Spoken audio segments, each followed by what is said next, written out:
వీరిని ప్రేమలో ఏక హృదయాలను చేయవలనని మనము చేయదము. ఓ సర్వేశ్వర, శూన్యము నుండి సమస్తమును సృజించితివి. విశ్వమంతను నీవు క్రమపరిచినప్పుడు స్త్రీ పురుషులను నీ ప్రతిరూపములుగా రూపొందించితివి. స్త్రీని పురుషునికి విడరాని అండగా ఏర్పాటు చేసితివి. తద్వారా ఇక వారు భిన్న శరీరులు కాక ఏక శరీరులై ఉండవలెనని నీకు ప్రీతితో ఒకటిగా జతపరిచిన దానిని మానవుడు వేరుపరపరాదనియు బోధించితివి. ఓ సర్వేశ్వర, నీవు మహాదేవ రహస్యము ద్వారా వివాహ బంధమును భావనపరచితివి.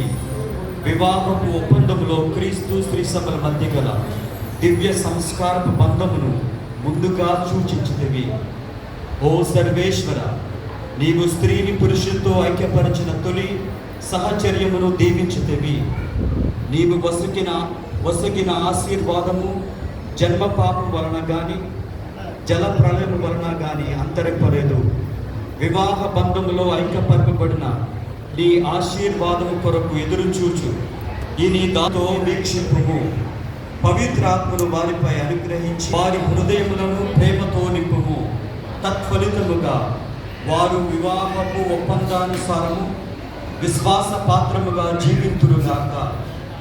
నీ కుమార్తె అయిన సంధ్యారాణి అందు నీ అనుగ్రహ ఫలము ప్రేమ శాంతి నెలకొని ఉండునుగాక. పరిశుద్ధ గ్రంథమున కొనియాడబడిన పుణ్యాత్మురాండ్ర ఆదర్శమును ఆమె అనుసరించునుగాక. ఆమె భర్త యందు పూర్ణ విశ్వాసము కలిగి ఆమెను తనతో సమానమైన వ్యక్తిగాను వరప్రసాద జీవితములకు సహవారసురాలుగాను గుర్తించి ఈమెను తగు విధముగా గౌరవించునుగాక. క్రీస్తు తన స్త్రీ సభను ప్రేమించిన విధముగా ఈమె ఎల్లప్పుడూ అనుగ్రహముతో ప్రేమించునుగాక. ప్రభువా, మేము వీరి కొరకు ప్రార్థించుచున్నాము. ఈ నీ సేవకుల విశ్వాసముతో పట్టుదల కలిగి నీ ఆజ్ఞలను పాటింతురుగాక. ఏక శరీరులుగా రూపొందిన వీరు నిష్కపటముగా జీవింతురుగాక. వీరు సువిశేషము నుండి లభించు శక్తితో అందరి ఎదుట క్రీస్తునకు నిజమైన సాక్షులుగా నిలుతురుగాక. వీరికి సంతాన వరమును అనుగ్రహింపుము.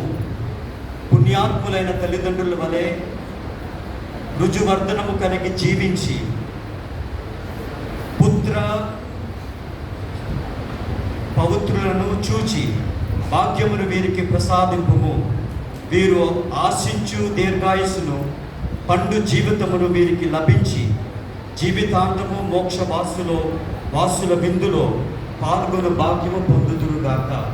మా ప్రభువైన క్రీస్తు ద్వారా ఈ మనవి చేయుచున్నాము. ఆమేన్.